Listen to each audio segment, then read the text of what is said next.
আমরা কিন্তু বাধ্য হব হাইকোর্ট সুপ্রিম কোর্ট অবধি যেতে পৌঁছাতে।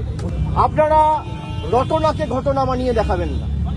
আমি মিডিয়ার বন্ধুদের বলবো, কোনো স্পেকুলেশন, কোনো আলোচনা না করে যদি কেউ ভুল তথ্য পরিবেশন করেন, আমরা কিন্তু বাধ্য হব হাইকোর্ট সুপ্রিম কোর্ট অবধি যেতে পৌঁছাতে। আপনাদের দায়িত্ব, আপনারা সঠিক তথ্যটা মানুষের কাছে উপস্থাপিত করবেন, পরিবেশন করবেন। আপনারা রটনাকে ঘটনা বানিয়ে দেখাবেন না। আমার সাথে তদন্তকারী সংস্থার কি কথা হলো, আমার সাথে অন্য কারোর কি কথা আপনি দেখিয়ে দিচ্ছেন।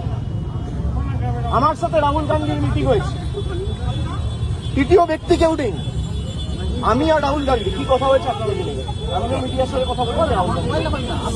আপনারা জানছেন কোথেকে? আপনারা আপনাদের মতো স্পেকুলেট করে খবর যা পাচ্ছেন বলে দিচ্ছেন।